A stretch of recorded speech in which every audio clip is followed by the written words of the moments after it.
You ever feel like you're doing everything right, working hard, saving what you can, and yet peace still feels out of reach?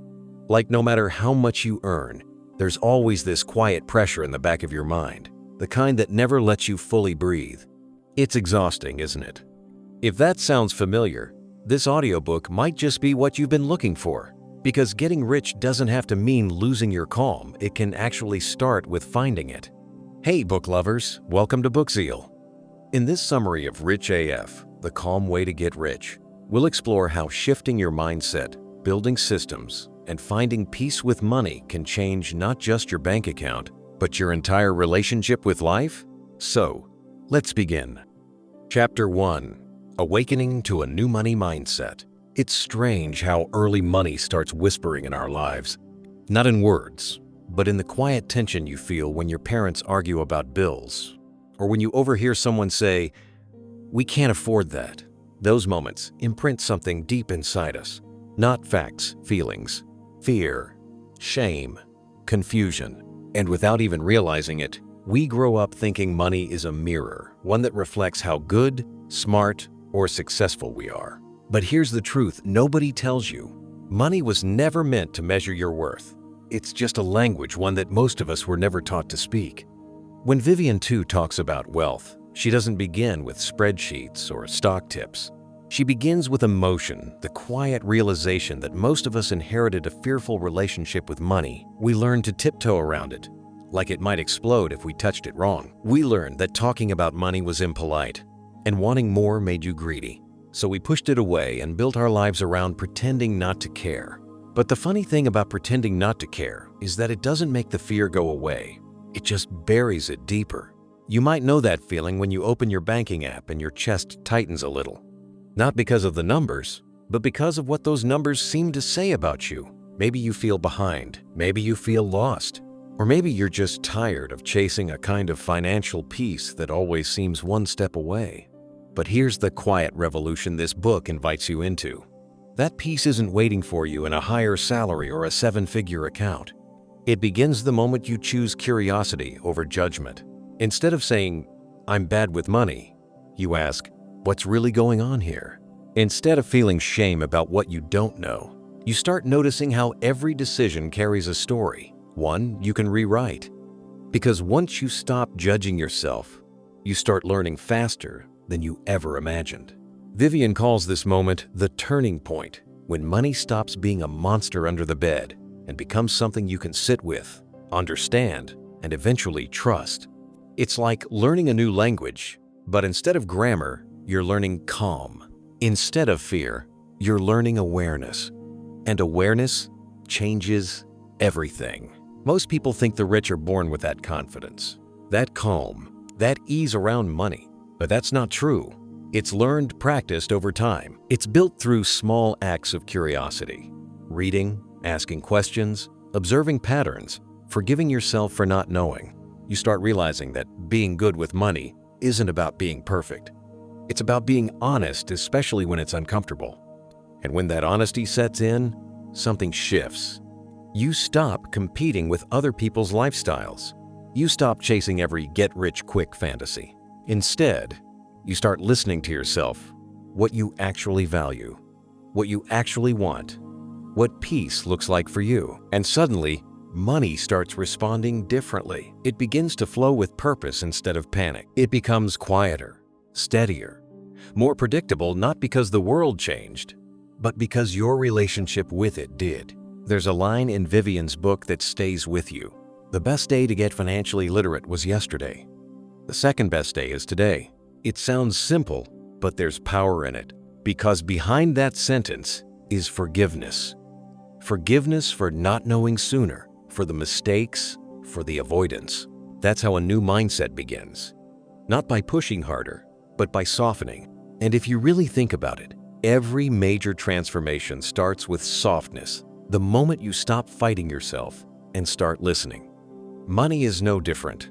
When you stop treating it like a battlefield, it starts revealing what it always wanted to be: a tool, a bridge, a quiet partner that helps you live more freely, not more frantically. So maybe this is the beginning for you. Not the beginning of some financial plan, but the beginning of peace. Maybe you stop defining success by what you own and start defining it by how calm you feel when you look at your finances. Maybe you replace the noise of comparison with a simple question: what if I could trust myself with money? Because you can. And the moment you start believing that, really believing it, something unlocks. You begin to make decisions not from fear, but from power. You stop shrinking your dreams to match your paycheck and start expanding your paycheck to match your dreams. You realize you're not behind, you're right on time. That's the heart of awakening to a new money mindset. It's not about chasing wealth. It's about reclaiming peace.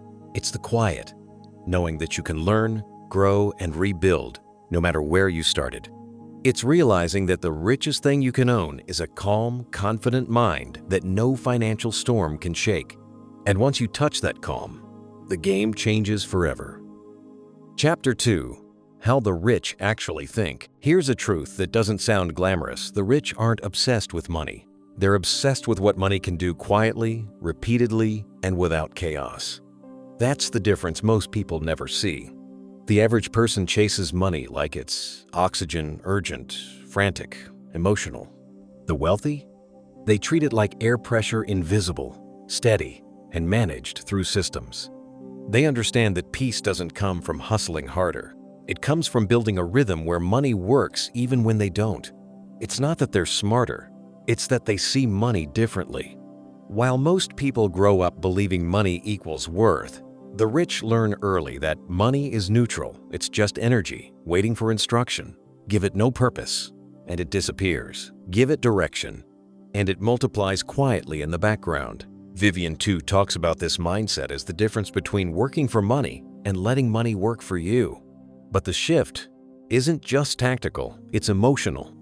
It's a rewiring of how you see effort, value, and enoughness. When your relationship with money is grounded in scarcity, every decision feels like survival. When it's grounded in abundance, every decision feels like strategy. There's something powerful about the way the wealthy detach emotion from money. They can lose, spend, or invest without spiraling into panic or guilt. They don't worship money, and they don't fear it either. They see it as a partner, one that rewards consistency, not chaos. That's why you'll rarely see truly wealthy people flaunting every dollar they earn. Their validation doesn't come from showing off. It comes from the quiet confidence of knowing they're covered, no matter what happens next. And that calm doesn't come from luck. It comes from intention. They focus less on the drama of earning and more on the structure behind it. Systems, automation, compound growth. These are boring words to most people, but to the rich, they're the backbone of freedom. Because here's the secret most don't understand. Wealth isn't a single decision. It's a system of small, aligned choices that repeat. It's not about chasing a jackpot. It's about building a flywheel that never stops spinning. Every automatic investment, every scheduled payment, every bit of clarity adds up to one thing: peace. And yet, none of that works without the right story running in your head. That's where the real divide lies.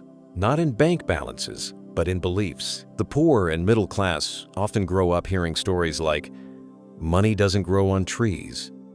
You have to work twice as hard to get half as much. Or, people like us don't get rich. Those stories sink deep. They make you play small. But the wealthy live by a different script. They believe opportunity is everywhere if you know where to look. They don't compete in crowded rooms.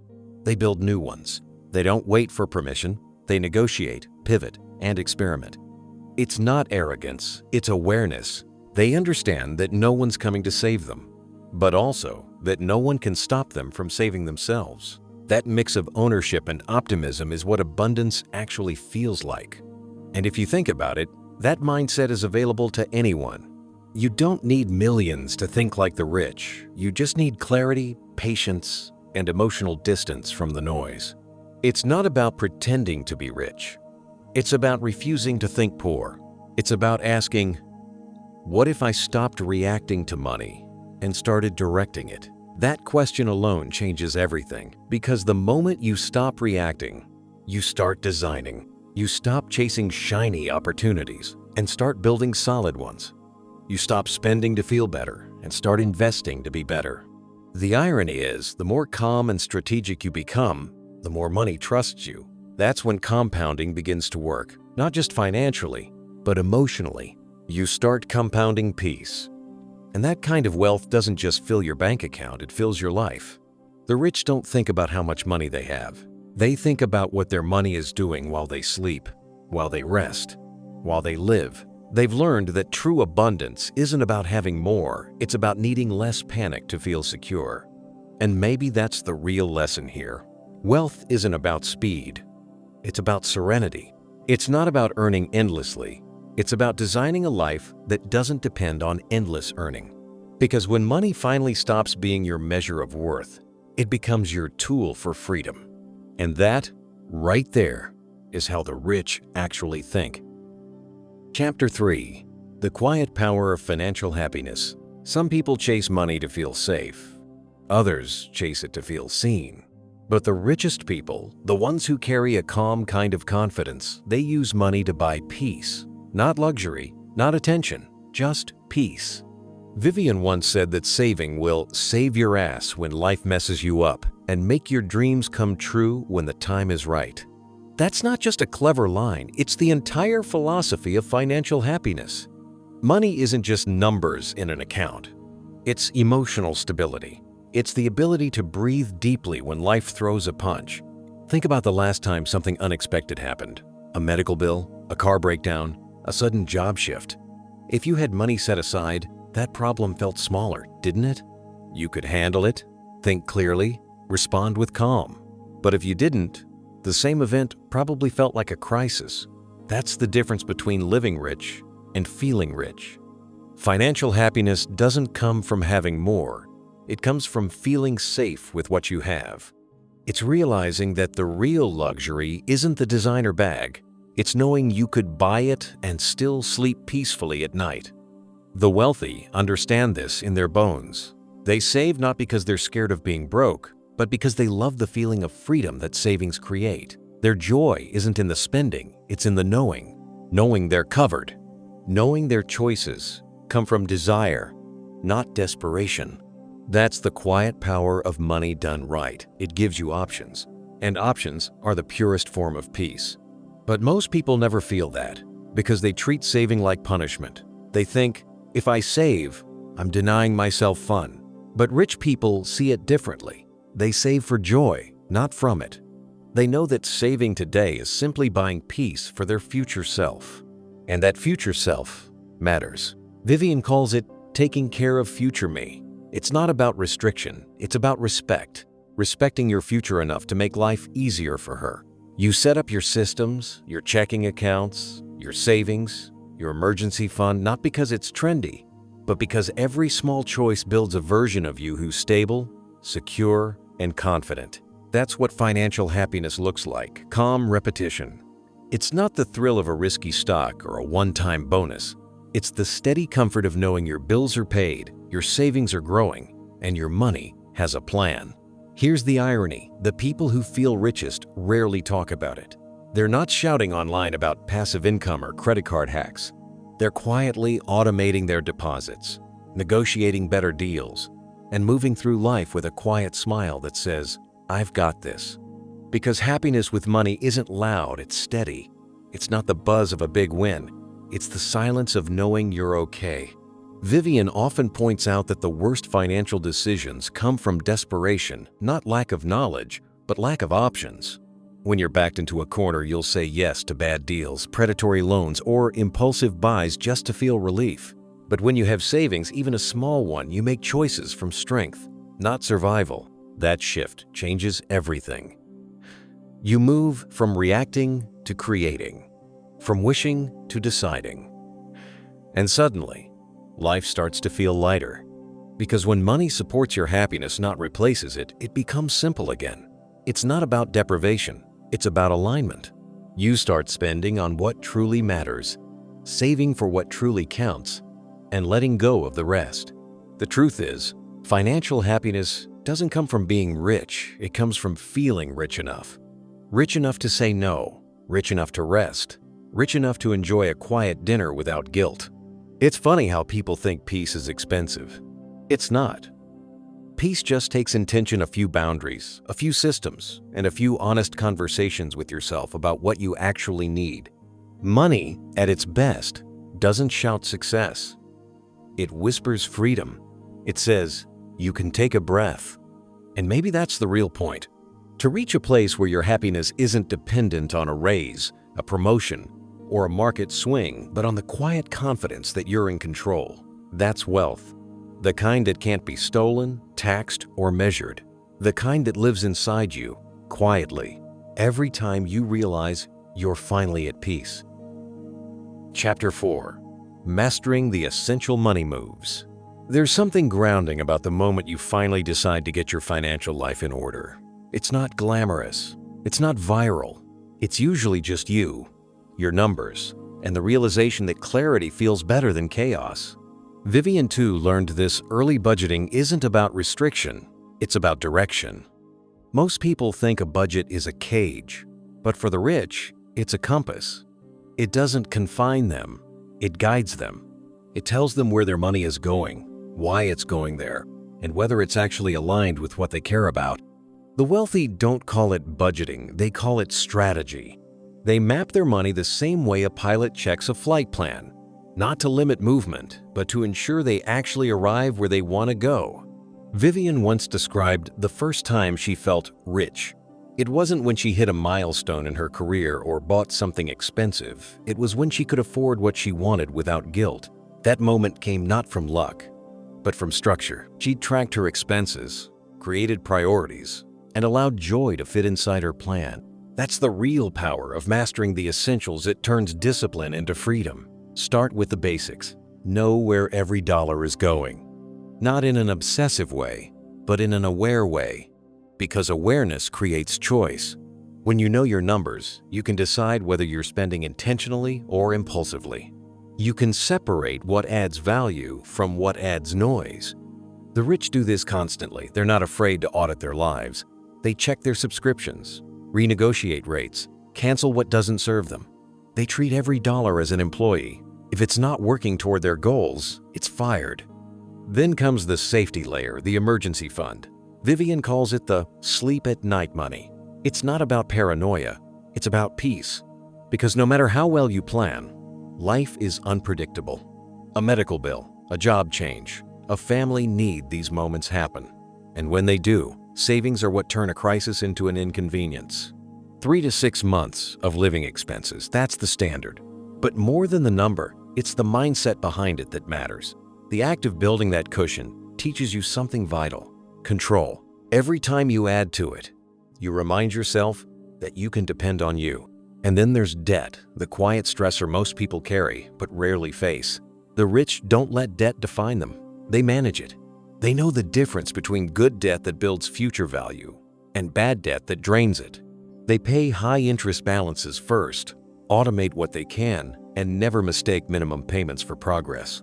It's not that they never slip, it's that they never stay stuck. Once those pieces are in place, budgeting, savings, debt, something remarkable happens. You stop living in reaction to your finances and start moving with intention. You stop being surprised by your own spending. You start predicting your patterns and improving them. And the irony is, these basic money moves are what create advanced results. They're the foundation behind every person who seems effortlessly in control. It's not a secret formula, it's simple repetition. Even negotiation, something most people avoid, becomes part of this rhythm. The rich don't shy away from asking for better deals on rent, insurance, service plans, salaries. They know that money saved is money earned, and that respect in financial relationships is non-negotiable. They approach these conversations not from entitlement, but from understanding their worth. Vivian often reminds her listeners, "You are the customer, you are the client, you are the reason these places have a business." That sentence alone changes how you see yourself. You stop asking for permission and start expecting fairness. So no, mastering money isn't about working harder or chasing every opportunity. It's about getting the fundamentals right, once and for all. It's about systems that run quietly in the background, freeing your energy for the things that truly matter. Because the truth is, wealth doesn't come from chaos. It grows from calm, from the daily, almost boring consistency that builds real power over time. And when you've built that foundation, life feels different. You walk lighter. You breathe easier. You spend intentionally. You save confidently. You invest without fear. You stop managing money reactively and start leading it like a pro. That's what the essentials really are. Not steps on a checklist, but anchors for peace. Chapter 5. The Hidden Plays of the Wealthy. The difference between being good with money and mastering money is subtle but life-changing. It's not about earning more or cutting back harder. It's about what happens quietly, behind the scenes, in the systems you set up while no one's watching. The wealthy play a slower, smarter game. They're not chasing quick wins. They're engineering a future that keeps paying them back even when they're asleep. They understand that every dollar they own can be trained to work, like an employee on permanent shift. Vivian Tu calls this the evolution from saving to building. Because saving stops once the money lands in your account. Building begins when that money starts to move, multiply, and protect itself. That's why the rich don't just have savings accounts. They have structures, investments, tax strategies, and insurance policies that quietly weave together to form a safety net and a springboard at the same time. Take investing. The wealthy see it as less about luck and more about longevity. They know that investing isn't complicated, it's just emotional. It asks for patience in a world that worships speed. They're not trying to outsmart the market, they're trying to outlast it. Vivian often repeats a simple truth. You can't save your way to rich, you invest your way there. But investing, done right, isn't gambling. It's choosing growth over comfort, again and again. And it always starts with a strong base, a stable emergency fund, a manageable level of debt, and a clear sense of risk tolerance. Only then do the wealthy start stacking the hidden plays, the quiet decisions that compound over time. They use tax-advantaged accounts, first 401 keys, IRAs, HSAs, because they know the government rewards those who understand the rules. They treat these accounts like cheat codes for wealth. Every dollar placed there grows faster, taxed slower, and stretches longer. Then they diversify. Not to sound fancy, but to stay free. They balance risk across stocks, bonds, real estate, and funds. They let index funds do the heavy lifting because the goal isn't excitement, it's endurance. And while most people chase the next big thing, meme stocks, crypto surges, viral trends, the wealthy quietly stick to the boring stuff that actually works. Because boredom, in finance, is brilliance. But here's the part few talk about. They also master defense. Insurance isn't thrilling, but it's protection disguised as power. A single policy can prevent decades of progress from collapsing. Health insurance, renter's insurance, life insurance, these aren't luxuries, they're armor. The same goes for credit. The wealthy don't fear it, they wield it. They know that a credit card, used wisely, is not debt. It's leverage. Every transaction earns rewards, builds history, and expands opportunity. They pay in full, every month, turning what most people see as danger into advantage. And behind all of this is one constant: time. Time is their favorite employee. Compounding is their most loyal partner. The wealthy let their money grow in peace. They don't interrupt it out of panic. They don't withdraw out of fear. They let time do its quiet work. Vivian says it's simply rich people don't YOLO their money. They don't chase FOMO. They plan. They trust that the market's gonna do what the market's gonna do. They know that missing a small win is fine if it means never losing the whole game. Because true financial power doesn't come from predicting every move. It comes from knowing you don't need to. And that's what separates them from the rest. They've built systems that keep working even when life gets messy. They know their debt. They know their delta, the difference between what they owe and what they earn. And they play that gap like a musician plays a note, carefully, intentionally, beautifully. The result? Wealth that looks invisible but feels unshakable. A life that doesn't depend on hustle or luck, but on quiet structure and patience. Most people think rich people are lucky. They're not. They're just consistent. They've built their lives on financial autopilot, and every small, boring decision adds up to one extraordinary thing: freedom. Because when your systems work silently in the background, life starts to feel different in the foreground. You sleep better, you think clearer, you stop surviving and start building.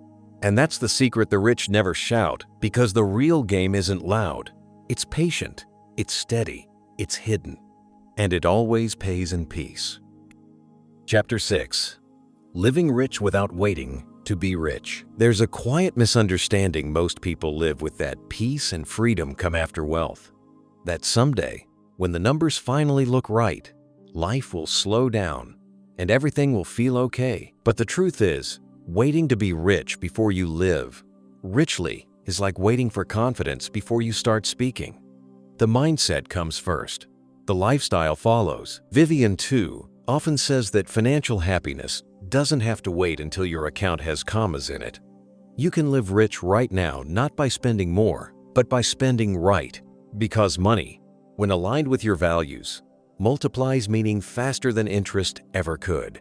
Think about it. Every dollar you spend tells a story.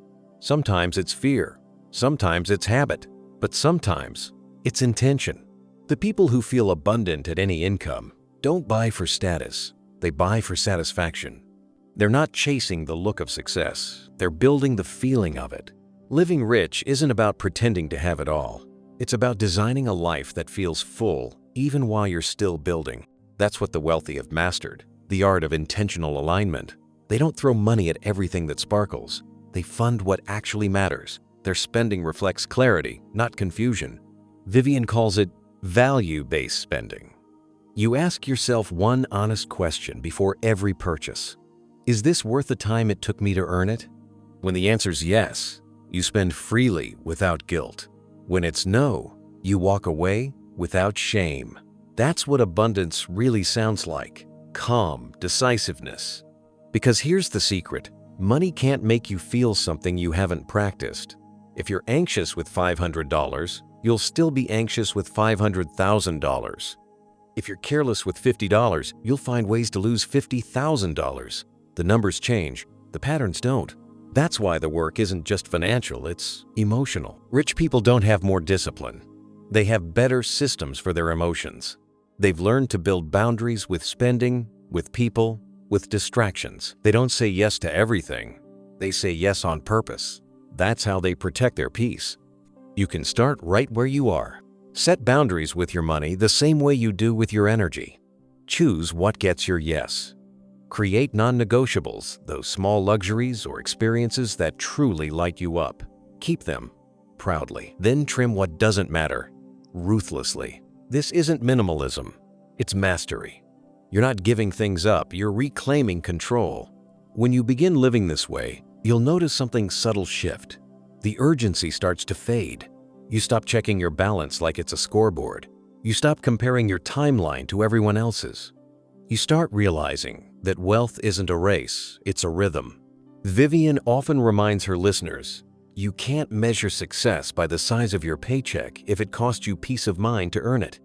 And that's the paradox. When you stop chasing money for validation, you begin attracting it for purpose. Because abundance doesn't start in your wallet, it starts in your worldview. The wealthy don't wait to feel abundant, they act from abundance. They budget joy into their lives, not as a reward, but as a ritual. They trust that happiness isn't a prize for achieving wealth. It's the soil that wealth grows from. And maybe that's what living rich is really about, not in the flashy sense, but in the grounded one. It's knowing you can go for a walk at sunset and feel wealthy in that moment. It's saying no to a purchase that doesn't serve you and feeling powerful instead of deprived. It's waking up knowing you're building a life that fits you, not the one social media says you should want. The rich don't wait for permission to enjoy their lives. And you shouldn't either. Because peace is not a reward, it's a practice. A habit you build through boundaries, clarity, and respect for your own values. So live richly now, not recklessly, but deliberately. Because one day, when your money finally catches up to your mindset, you'll realize something profound. You didn't have to wait for wealth to feel free. You just had to start thinking and living like it was already yours. Chapter 7. Turning Money into Magic. There's a point where wealth stops being about numbers and starts becoming about meaning. A point where money no longer feels like the goal. It feels like a language, a way to express care, to shape freedom, to leave something behind that whispers, "I was here, and I made it count." Vivian too calls this the stage of financial domination, not in the loud conquering sense, but in the quiet realization that you finally own your life. You understand the rules, you've learned to play them, and now you can bend them towards something beautiful. Money, in its purest form, is magic. When it starts transforming lives, yours and others, it becomes a current of energy that multiplies not just wealth, but impact. But let's be honest, most people never get here. They stay in the survival phase, where money is something to fight with, hide from, or chase endlessly. They never reach the place where money becomes light, playful, purposeful. And that's because they never learn the final truth. Once you control your money, you can stop controlling and start creating. This is where generosity enters the story. Because when your finances are finally stable, giving doesn't feel like loss anymore. It feels like alignment. You start to see generosity not as a transaction, but as a way of breathing life into others. The wealthy understand this deeply. They give not to impress, but to participate, to be part of something bigger than themselves. It could be as small as covering a friend's coffee, or as big as funding a cause that changed your own life once. But the energy is the same. You're no longer just keeping score. You're passing momentum forward. And here's the irony. Giving doesn't deplete wealth. It multiplies it. Not mathematically, but emotionally. The more you give, the lighter money feels. The lighter it feels, the faster it flows. Because abundance thrives in circulation, not hoarding. Vivian reminds her readers that rich people don't get rich by holding tighter. They get rich by building smarter. They know their FU number, the amount that buys freedom. Beyond that, money is simply a tool for expression, for experiences, for legacy. And legacy doesn't always mean inheritance. Sometimes it's the mindset you pass down, the way you teach your kids that wealth is not about greed, but about grace. Sometimes it's giving your parents the comfort they never had. Sometimes it's funding someone else's dream so they never have to go through what you did. This is where money transcends its function. It stops being something you earn or spend and becomes something you embody. But this stage doesn't just happen automatically. It comes from the same foundation you've built all along: understanding credit, managing debt, saving, investing, protecting. All those earlier lessons were never about restriction. They were about power. So that one day, you could stand here, calm, confident, unafraid, and realize you're no longer surviving your money story.